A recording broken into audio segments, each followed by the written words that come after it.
High Admiral Cathax of the Meridian Collective stood motionless before the gleaming gates of Earth's unified defense academy, their iridescent scales shifting between shades of deep purple and blue in the morning light.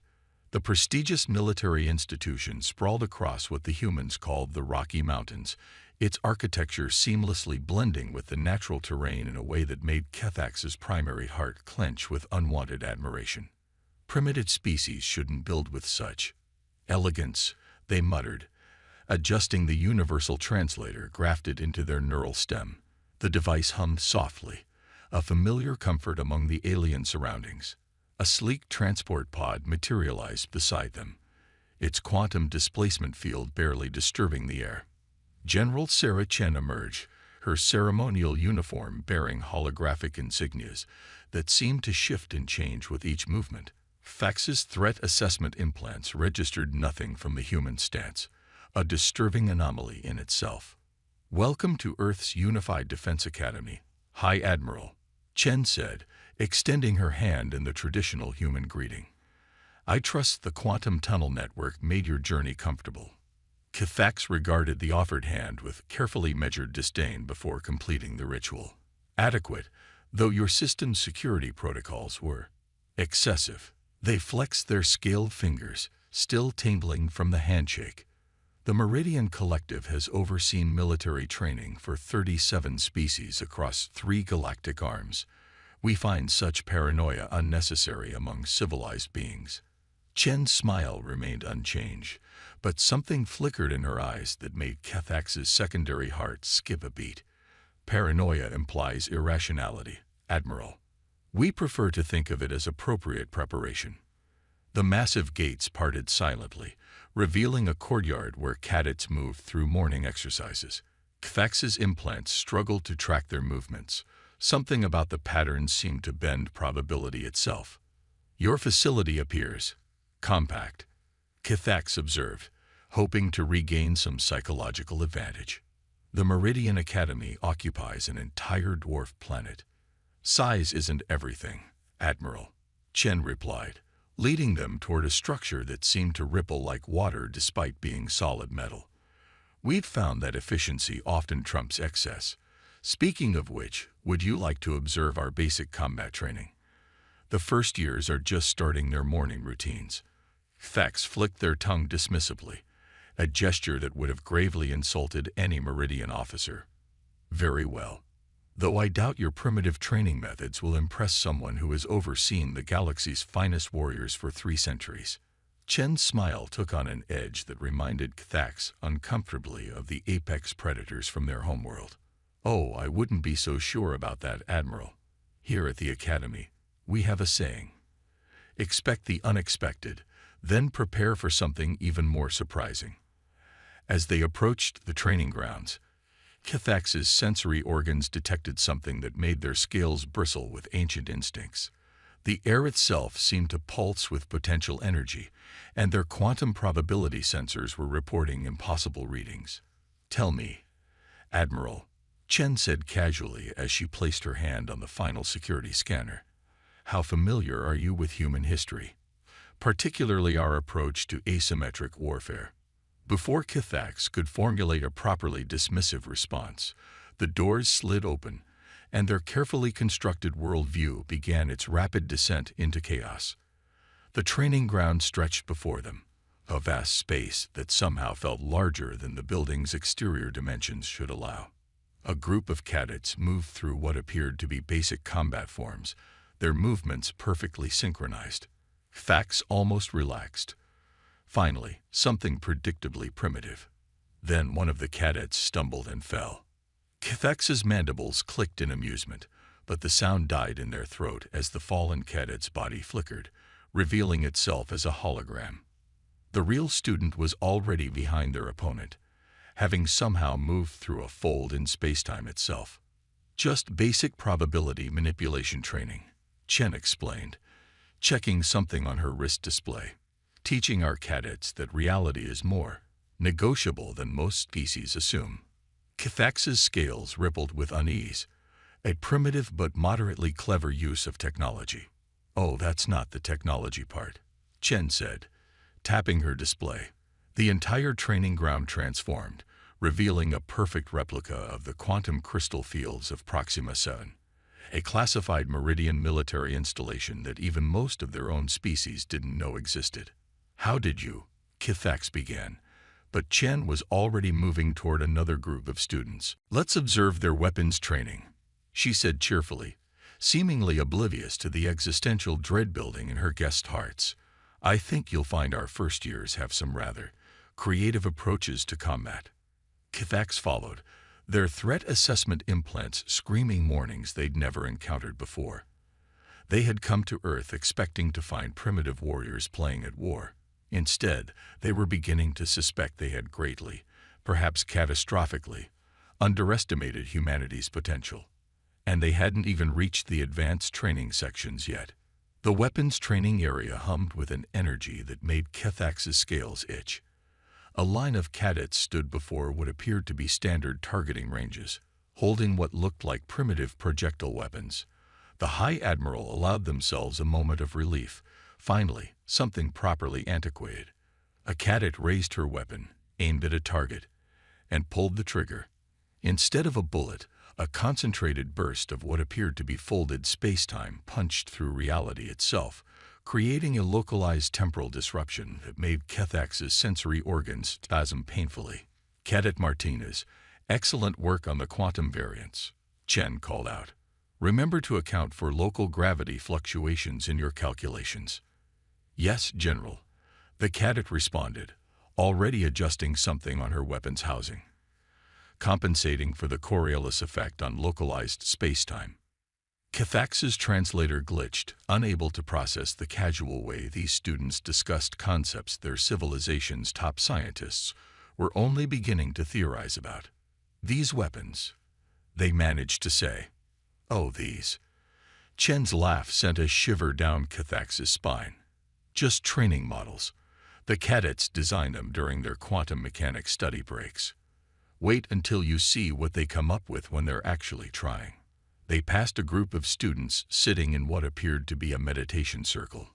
Fax was about to make another dismissive comment when they noticed the air around the cadets shimmering with possibilities. Each student was simultaneously existing and not existing in multiple quantum states, their consciousness somehow maintaining coherence across parallel dimensions. "Basic quantum state training," Chen said, noting Kithax's expression, "helps them maintain focus when reality gets a bit flexible." A student phased through several alternating dimensions while solving complex mathematical equations in the air with her free hand, never breaking her meditation stance. Another appeared to be having a conversation with 3 different versions of himself from parallel timelines, comparing notes on tactical scenarios. "You look a bit pale, Admiral," Chen observed. "Would you like to take a break before we continue to the more advanced sections?" Kithax straightened their posture, trying to ignore how their scales had shifted from their usual confident purple to a sickly shade of gray. "Certainly not," they said, their voice only shaking slightly.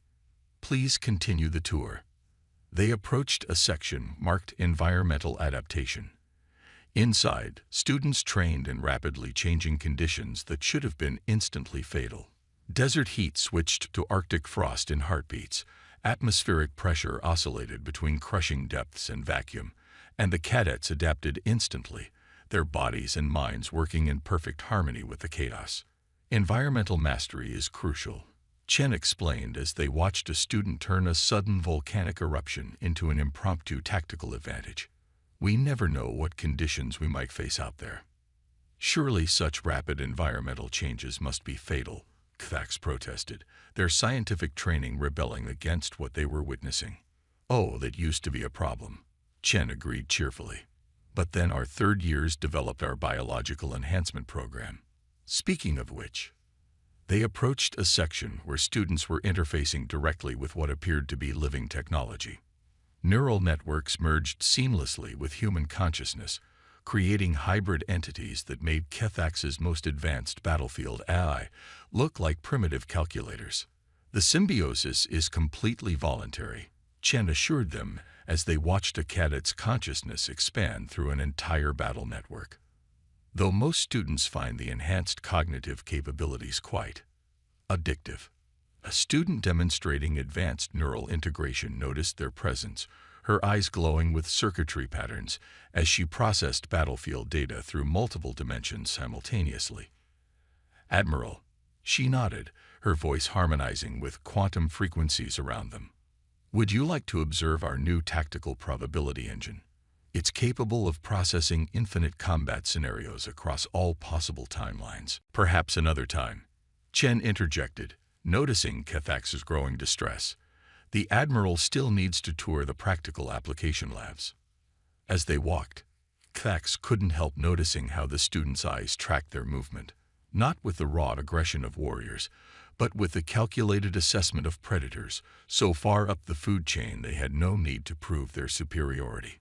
Just wait until you see how we train them to think, Chen said cheerfully, leading them toward a door marked Cognitive Warfare Division. That's where things start getting interesting. Kethax wanted to decline, to run back to their ship and warn the Meridian Collective about what they'd witnessed. But their pride and duty forced them to nod. Lead the way, General. As they approached the next section, Kethax realized with growing horror that what they'd seen so far wasn't even scratching the surface of human military potential. The primitive species they'd come to evaluate was casually reshaping the fundamental laws of reality itself and treating it as basic training. And somehow, they suspected the worst was yet to come. The Cognitive Warfare Division's entrance parted with a whisper revealing corridors that seemed to breathe. Kethax's threat assessment implants began screaming warnings they'd never encountered before. Welcome to where we forge the mind, Chen announced, leading them past rooms filled with students sitting in perfect stillness. Observation panels revealed what the cadets were experiencing, nightmare scenarios being projected directly into their consciousness. Instead of breaking, the students smiled, adapted, and turned the horrors into weapons of their own. Fascinating adaptation technique, Kethax remarked, trying to mask their growing unease. Though surely prolonged exposure to such stimuli must cause significant psychological damage. A young cadet nearby laughed, the sound echoing strangely in the corridor. Oh no, Admiral. This is just our morning mental calisthenics. The real training doesn't start until after lunch. They approached a massive chamber labeled Reality Reconstruction Lab. Inside, students were systematically disassembling and reassembling their perceived reality, treating fundamental universal constants as mere suggestions. Here we teach them to question everything, Chen explained, watching a group of cadets casually violate several laws of physics. Gravity, time, cause and effect. All tools to be understood and, when necessary, ignored. A student noticed their presence and waved, her form splitting into quantum possibilities before reconverging. General Chen, Admiral, she nodded respectfully. Just finished my thesis on weaponizing paradoxes. Would you like a demonstration? Perhaps another time. Cadet Cho. Chen replied quickly, noting Kethax's rapidly paling scales. The Admiral is on a tight schedule. They passed through a section where students practiced what Chen called empathy warfare. Kethax watched in horror as cadets projected their consciousness into their opponents' minds. Not to attack, but to understand, to connect, to make their enemies question not just their tactics, but their entire reason for fighting. Most species focus on breaking their opponent's will, Chen commented. We found it more effective to help them discover a better way. Though, of course, she added with a smile that made Kethax's scales crawl, we have other methods when necessary. The next chamber was filled with swirling colors that hurt to look at. Students sat in meditation poses, their minds visibly extending beyond their bodies. Advanced metacognition training, Chen explained, teaching them to think about thinking, to dream about dreaming, to imagine new ways of imagination itself. But, Kethax sputtered, their translator struggling with concepts it was never designed to express. The computational requirements for such recursive consciousness would be. Oh, we don't use computers for this part, Chen interrupted. Too limiting. The human mind is far more flexible when it's not constrained by mere machine logic. They approached a door marked Existential Warfare Division. Inside, students were engaged in what appeared to be philosophical debates, but as Cathax listened, they realized the cadets were weaponizing uncertainty itself, creating cascading crises of confidence that could unravel entire military doctrines. Yesterday's class developed 3 new schools of philosophical thought, Chen said proudly. 2 of them managed to retroactively alter their own origins. The third one, she chuckled, well, let's just say we're still trying to determine if it ever actually existed. A student approached them, her eyes holding depths that made Cathax want to look anywhere else. Admiral, she said, would you be interested in questioning the fundamental nature of your existence? I need a subject for my practical exam. The Admiral needs to stay temporally and existentially coherent for the rest of the tour, Cadet Thompson. Chen intervened. Perhaps one of your classmates would volunteer. As they exited the Cognitive Warfare Division, Cathax noticed their hands were trembling. The humans weren't just training soldiers. They were creating beings who could reshape reality through sheer force of will, and they were treating it like an introductory course. Are you ready to see the advanced combat zone? Chen asked, her smile suggesting she already knew exactly how unready they were. That's where things start getting really interesting. Cathax wanted to decline, to flee, to warn their people about what humanity was becoming. But they forced themselves to nod, knowing that what they'd seen so far was merely the beginning. As they walked, they couldn't shake the feeling that every human they passed wasn't just looking at them, but through them, around them, inside them, analyzing not just what they were, but every possibility of what they could be. And somewhere deep in their hearts, Cathax began to understand why Earth's security protocols had seemed so excessive.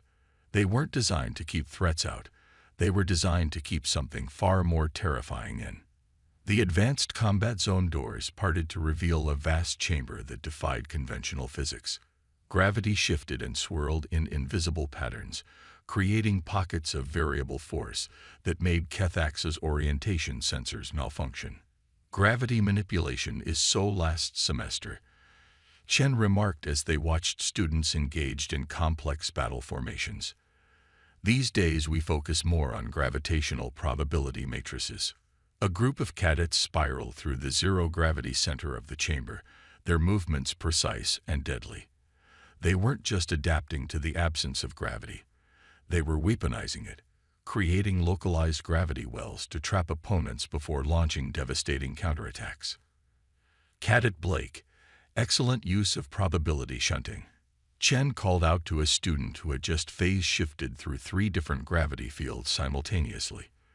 Though remember to account for quantum entanglement when crossing dimensional boundaries. Thank you, General, the cadet replied while casually existing in multiple states of matter. I'm still working on maintaining molecular cohesion during reality shifts. Cathax watched as another student demonstrated what Chen called tactical time dilation. The cadet moved through combat forms that seemed to bend time itself, her strikes landing before they were thrown, her defenses anticipating attacks that hadn't yet been conceived. Most species view time as a constant, Chen explained, noting Cathax's expression. We prefer to think of it as more of a suggestion. Cadet Roberts there developed a fascinating theory about using temporal friction as a weapon. Would you like to see a demonstration? Before Cathax could decline, Roberts executed a move that somehow created a localized time loop. Her opponent found himself caught in a moment of perpetual defeat, experiencing the same takedown from infinite angles simultaneously. Don't worry, Chen assured them as Cathax's scales shifted to an even paler shade of gray. The loop will collapse once he figures out how to think in 4 dimensions. It's excellent motivation for improving temporal awareness. They moved to a section where students were practicing something Chen called quantum combat origami. Cathax watched in growing horror as cadets folded spacetime itself into weapons, turning pocket universes into improvised grenades. Traditional weapons are too limiting, Chen commented as they watched a student weaponize abstract mathematical concepts. Though we still teach the basics, of course. Speaking of which, the next area showcased what Chen called multi-dimensional close-quarters combat. Students phased between different planes of existence mid-strike, their attacks coming from angles that shouldn't exist in normal spacetime. "Admiral," Chen said, her voice taking on a more serious tone, "I sense you might be wondering why we're showing you all this. Why reveal our capabilities so openly?" Kithax's primary heart nearly stopped. It was a question that had been nagging at their consciousness since the tour began. "I had assumed it was a demonstration of trust between allies," they managed to say. Chen's smile returned, but there was something different about it now. Something that made Kithax's threat assessment implants try to initiate an emergency shutdown. "In a way," she replied. "But it's also because we believe in transparency. The Meridian Collective has been, shall we say, actively interested in Earth's defensive capabilities lately. Your recent fleet movements haven't gone unnoticed." Kithax felt their secondary heart stutter. The fleet movements were supposed to be undetectable, cloaked by technology that shouldn't exist outside the Collective's most secure facilities. "We thought it would be more efficient," Chen continued, "to simply show you what attempting to challenge humanity might entail. Everything you've seen today. These are our first-year cadets, Admiral, using training equipment, under restricted conditions." She gestured to a door marked Advanced Research Division. "Would you like to see what our graduate students are working on?"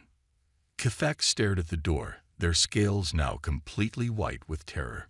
In that moment, they realized this hadn't been a tour at all. It had been a warning, and they had never been more grateful to receive one. They said, their translator struggling to form words. "I believe I have seen enough, General. I must report back to the Collective immediately." "Of course," Chen nodded, her smile never wavering. "We'll have a quantum tunnel ready for your departure in 5 minutes, unless you prefer conventional transport. Some of our visitors find instantaneous space-time displacement a bit unsettling after their first tour." As they hurried toward the exit, Kithax couldn't shake the feeling that humanity hadn't just surpassed their expectations, they had shattered them completely, and somewhere in the back of their mind, they wondered if that had been the point all along. Kithax stood in the Academy's quantum transportation chamber, their scales still refusing to return to their natural color. The last hour had become a blur of impossible images and horrifying revelations, each more devastating to their worldview than the last. "One final thing before you depart, Admiral," Chen said, checking something on her wrist display. "Would you like to know why we really invited you here today?"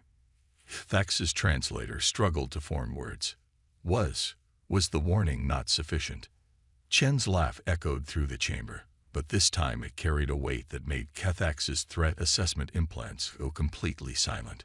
"Oh, the warning was just a courtesy. The real reason is much simpler. You see, we've detected some interesting anomalies in the fabric of space-time near your border outposts." Kithax felt their primary heart stop completely. "Impossible. Our quantum shielding technology is perfect. No one cooled." "Perfect is such an absolute term," Chen interrupted, her smile never wavering. "Our third years found 17 vulnerabilities in your shielding design last week. During their lunch break, actually. But that's not what concerns us." She gestured, and a holographic display materialized in the air between them. Fax recognized it immediately. A classified schematic of the Meridian Collective's new reality warping weapon, the one they'd been developing in absolute secrecy for the past decade. "Your scientists were so close to something revolutionary," Chen said, almost apologetically. "But they made one crucial mistake. They assumed reality follows rules."